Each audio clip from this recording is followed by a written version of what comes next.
Halo guys, bersama saya Aska Kintori di podcast Sebuah Asap. Episode ngoceh kali ini akan membahas tentang serba-serbi di dunia digital.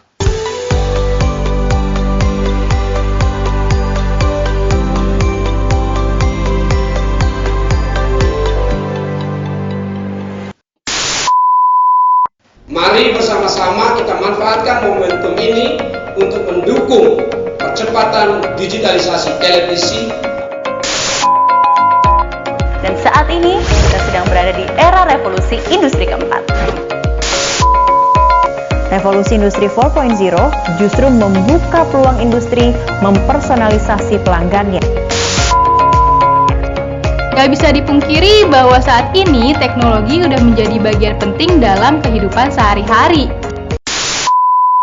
Bidang yang selama ini terus dikumandangkan secara masif, baik oleh pemerintah, swasta, maupun pihak-pihak lainnya, yang mengklaim bahwa digital adalah suatu keniscayaan yang akan kita hadapi di masa depan, yang bahkan sudah terjadi di masa sekarang ini.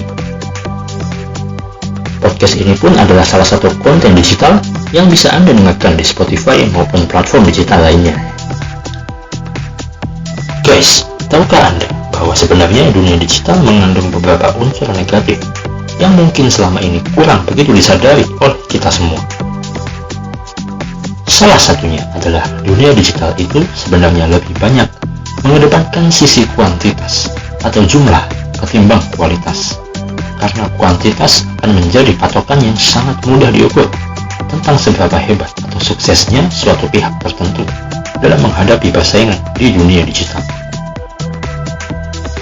Banyak-banyakan followers, banyak-banyakan like, comment, share, ataupun views adalah beberapa tolok ukur sederhana dalam menentukan bagaimana suksesnya seseorang atau suatu pihak di bidang digital ini.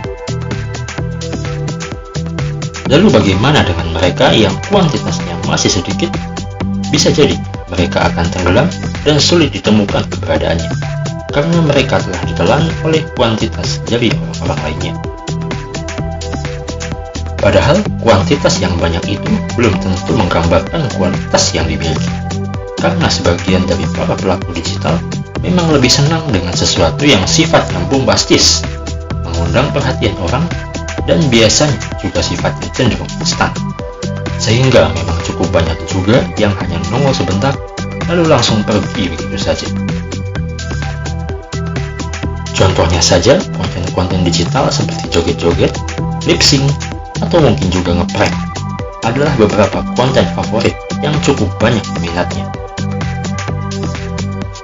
Memang tidak ada yang salah dengan konten-konten tersebut, karena memang sifatnya yang juga hanya suatu hiburan. Tapi, apa Anda sendiri nggak geli melihat diri Anda joget-joget nggak jelas gitu, tonton oleh banyak orang? Itu tadi baru dari satu aspek saja.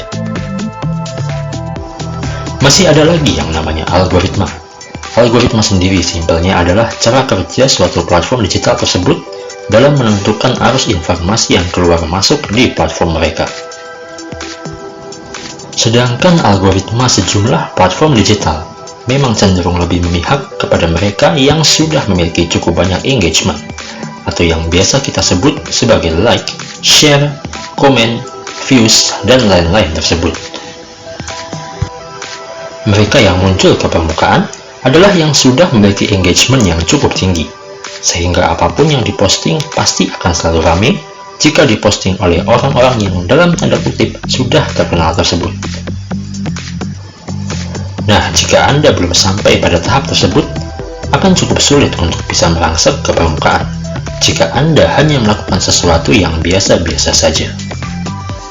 Dibutuhkan sedikit hal nyeleneh atau di luar kebiasaan yang perlu Anda lakukan apabila ingin naik ke permukaan lebih cepat, sehingga dapat menarik atensi orang-orang dengan lebih mudah dan cepat, atau yang biasa disebut sebagai viral.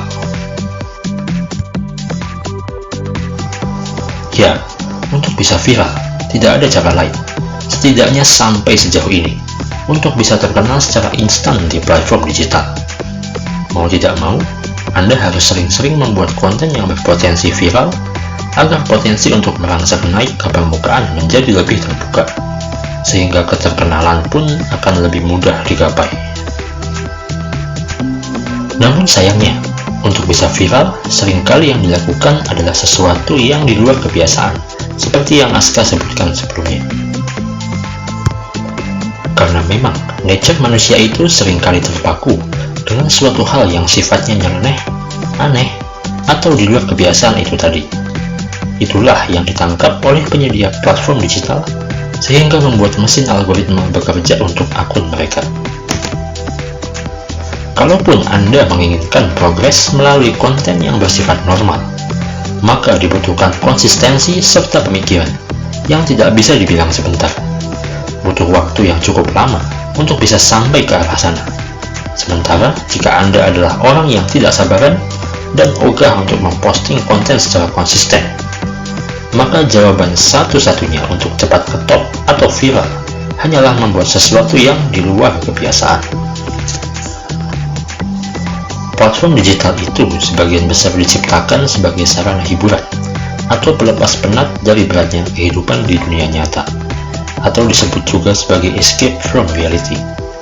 Maka dari itu, jika Anda tidak mampu memberikan hiburan yang diinginkan oleh audiens Anda yang ingin escape from reality tersebut, maka siap-siaplah gigit jari. Saking nyamannya escape from reality, orang-orang bisa saja lebih suka berlama-lama escape from reality daripada facing the reality, karena memang escape from reality itu lebih menyenangkan, bukan? Hal itu pun kemudian menciptakan generasi N, atau generasi nunduk. Maksudnya adalah generasi kita yang sudah melek digital ini pasti menghabiskan sebagian besar waktunya dengan menunduk, karena terlalu lama melihat layar HP setiap harinya. Lantas bagaimanakah nasib mereka di kemudian hari jika di masa mudanya saja sudah terlalu banyak menunduk dan menatap layar dalam waktu yang sangat lama? Kemudian perlu Anda ketahui pula bahwa segala sesuatu di dunia digital itu pada dasarnya tidak ada yang pasti, dan kebanyakan juga hanya datang dan pergi begitu saja. Dulu di awal 2000-an, orang-orang banyak membicarakan tentang kecanggihan handphone Nokia dan juga Sony Ericsson yang memproduksi HP yang mampu menghasilkan foto, sehingga kita tidak perlu lagi membeli atau memiliki camdic atau kamera digital serta DSLR untuk dapat menghasilkan foto. Namun, pelan-pelan Sony Ericsson dan Nokia tiba-tiba hilang entah kemana. Nama produk mereka sudah semakin jarang terdengar di pertengahan dekade terakhir. Di masa-masa itu pula, kemunculan HP dengan layar sentuh menjadi begitu masif.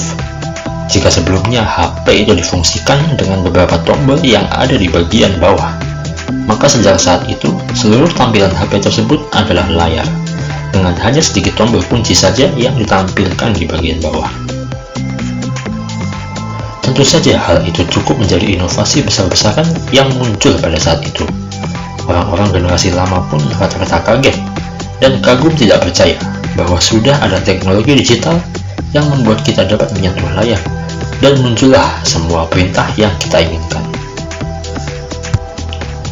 HP pun juga datang silih berganti menemani hari-hari kita di dekade kedua abad ke-21 ini.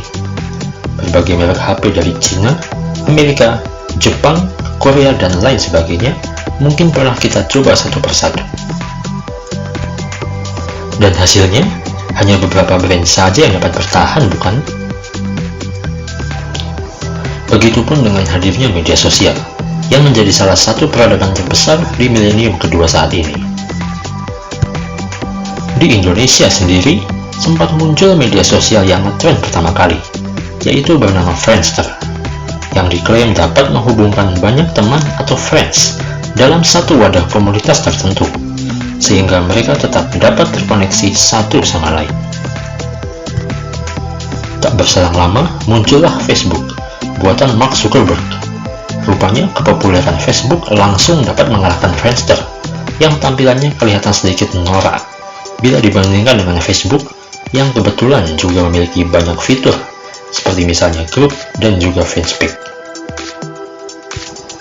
Facebook sendiri masih bisa bertahan sampai sekarang, meskipun banyak juga yang menyebutkan bahwa Facebook sudah mulai ditinggalkan karena tampilannya yang terlalu default, yakni biru putih dan tidak bisa diubah-ubah.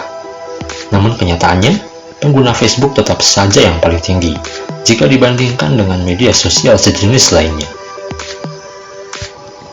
Lalu, bagaimana kemudian dengan media sosial Friendster? Sudah jelas mereka dimakan oleh ketatnya persaingan zaman. Setelah kehadiran Facebook, ada lagi media sosial lainnya yang menyusul, semisal Twitter, Instagram, lalu media sosial khusus chatting seperti WhatsApp, Line, BlackBerry Messenger atau BBM, ciptaan merek HP bernama BlackBerry, yang dahulu mengkreasikan tombol di HP agar senada dengan tampilan tombol keyboard di komputer, sehingga tombolnya bukan lagi A, B, C, 1, 2, 3, seperti bentuk HP Nokia dan para pendahulunya.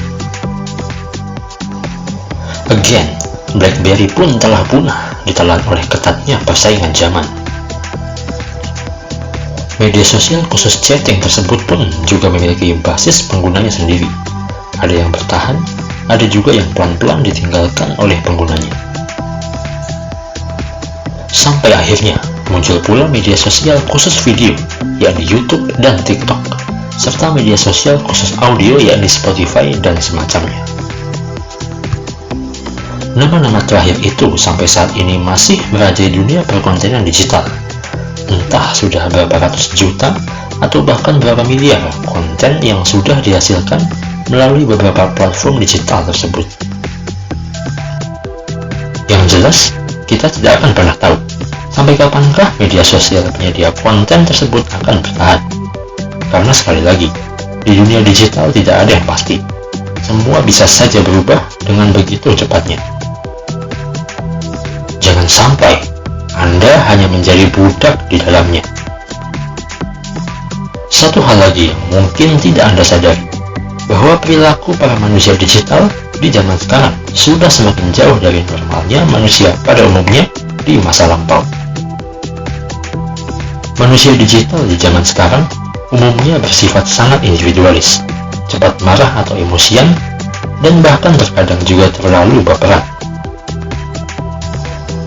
Secara kognitif, memang manusia digital menjadi lebih cerdas ketimbang pendahulunya setelah kehadiran teknologi atau platform digital. Namun dari sisi afektif atau emosionalnya, manusia digital sangatlah temperamental, sehingga berbagai perilaku menyimpang seperti membuli, menghina secara terang-terangan, atau juga perilaku kekerasan menjadi makanan sehari-hari yang mewarnai sejumlah platform digital. Mengingat sudah terlalu banyak waktu yang kita habiskan untuk mengkonsumsi berbagai konten yang ada di banyak platform digital tersebut, maka pola perilaku kita sehari-hari pun sudah cenderung mengikuti apa yang diajarkan oleh para pembuat platform tersebut. Jangan sampai hidup kita hanya terpaku secara virtual saja, tanpa memperdulikan lagi dengan orang-orang yang ada di sekitar Anda. Karena merekalah sejatinya yang lebih layak Anda pertahankan, ketimbang mereka yang hanya bertemu secara foto, video, ataupun tulisan. Konten ini disadur dari video yang diproduksi oleh channel YouTube Remo TV dengan judul "Apakah menjadi pekerja digital bisa bikin kita kaya raya?" Baiklah, sekian dulu podcast Sebuah Asa episode pertama dari playlist ngoceh kali ini. Nantikan terus episode podcast Sebuah Asa berikutnya. Sampai jumpa.